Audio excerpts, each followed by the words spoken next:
All right, my people. Dave, I'm back. I'm back. Like I said, I'm gonna tell you my story. Uh, if you can hear noise, is my water making noise? I like. I really like the sounds of those water. They're just so peaceful in the morning. And when I sneak out, it's a little hot, so we're gonna be drinking today. In the morning, I will sneak out and sit back there just to take my breakfast or just to meditate and pray and reflecting. So this is not my story, but this is the story of why I built this house. Why, Dave? Why you have to build that big old house of I think so from people that are interested, the house is 7 bedroom, 4 bathroom, 2 living room, office. I got front balcony, back balcony, double patio. Beautiful, beautiful house sitting on 1 acres of land. You know, God can do mighty things. So anyway, why, Dave? Why you build this big house? So this is the story of why. I came in 2000 in America. I built my first house. We'll tell you the story a little bit longer next time, but I'm just gonna go give you the main points. Why did I build this house? So I never rent before. I never rent. I never rent. So start with that. Think about this. When I met my wife, I say, well, I'm broke, but I don't know what it is to rent. So I was staying with my niece in Orlando. Was paying. I don't know. She. I share a room with one of the kids, and one of my brother ended up staying in the same room. So when I came from Haiti, we were sharing one room with 3 people. And I always the kind of person that like to give, don't take anything for free. So I elected to pay her for the room. She said, no, don't pay, don't pay, don't pay. She says, no, uncle, don't pay. I say, well, I cannot stay here for free. I need to contribute. So my first week in America, I start working under the table, making $4 an hour. So I scrambled enough money. That's the before the story. So when you see somebody on the road or having cars and and big house, never think it started like that. Um, so anyway, by the time I met my wife, I decided I'm not gonna rent. So we built our first home. It was a 1,200 square feet home, no car garage, nothing like that. It was my first mention. My first mention, guys, was a 1,200 square feet home mansion. And in 2002, we built it. We sell it in 2004. And after that, we ended up building another house 2004. By 2004, the housing market explodes. So making about $50,000 on my first house. I ended up subsequently start buying houses with my money, buying lands. And by 2008, I already had like 8 homes, beautiful homes. I was really smart. I learned a lot, a lot. I learned quick, but I wasn't wise. I'm gonna say that I was smart, but I wasn't wise. Look at me. There's a difference between smart and wise. Okay. Uh, I don't know who explained that better. It must be Miles Monroe that explained that really, really better. What I'm gonna say. Um, Knowledge is not as important. I'm paraphrasing, so I don't remember. It says knowledge is not as important as wisdom. because knowledge is applied wisdom. So for who out there that think you're smart, if you cannot apply your knowledge, so it doesn't mean anything. Anyway, I was really smart, but I wasn't wise. So I keep buying home, flipping home, making 20, $30,000. Instead of saving that money or investing it, I go and buy more. So I keep growing.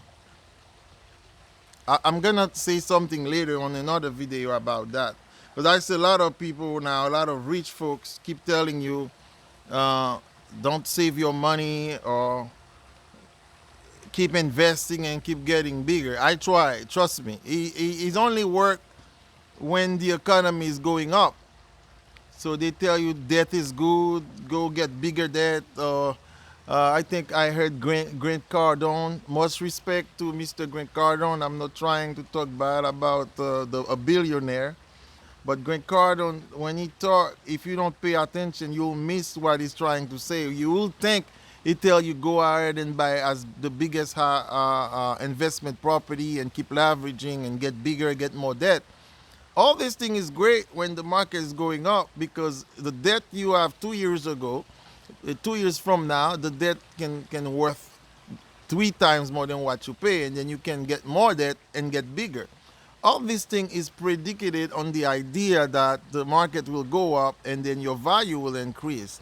But trust me when I say is when the market start going down, when the property that you you use to secure that debt is now worth half of that debt and the bank is asking for his money, you'll be running. Anyway, needless to say, when the market crashed in 2008, I lost all my house. From 0 to 8 house, from 8 house straight to no house.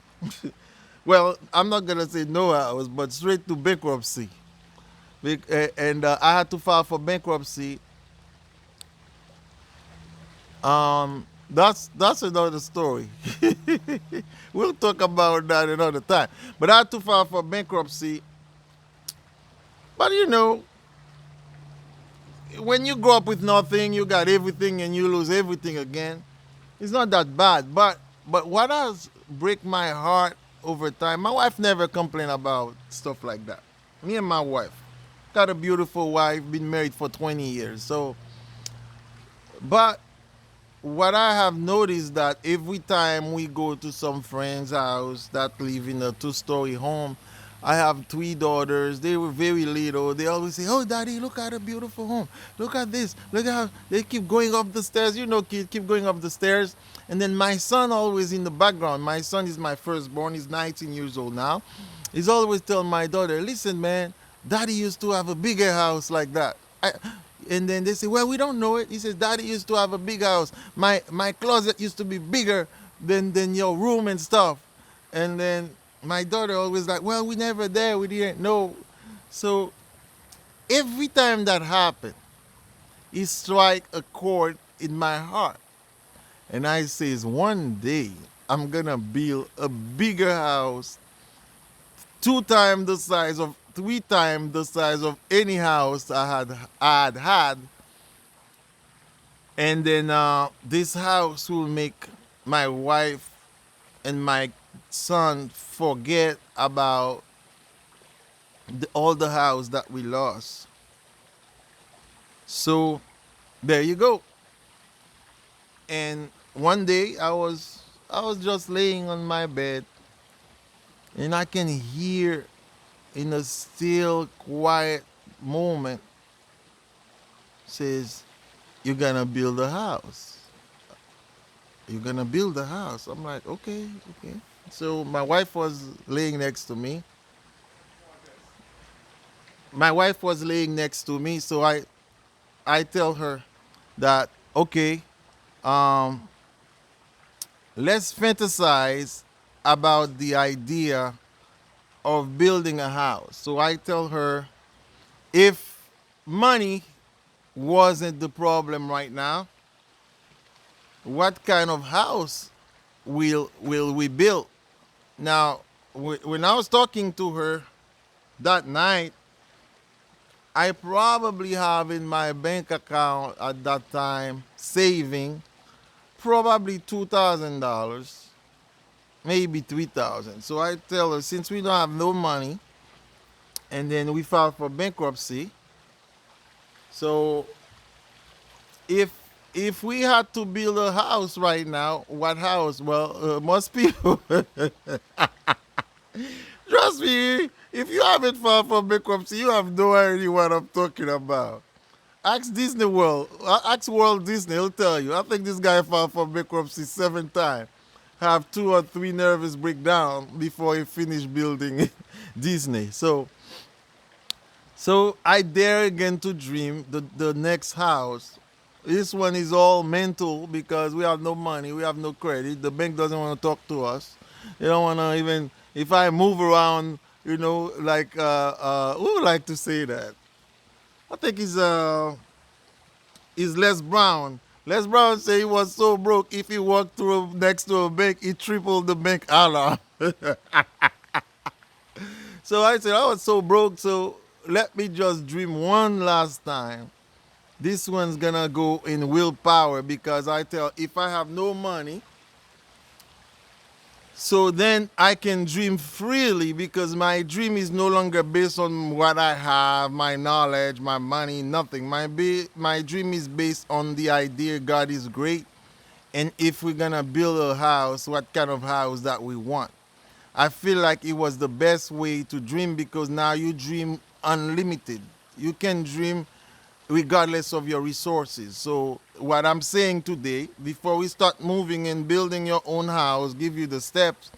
If you didn't have the before the beginning story, you won't even know why is this even possible. You won't even know why is God can deliver you your dream. You don't even know how to dream. That's what I said before the beginning. That was the backstory. I decided to build that big house so my wife, my kids can forget about everything that we lost. Sometimes God will challenge you when you lost everything, then you can assure that the only strength you have is on God.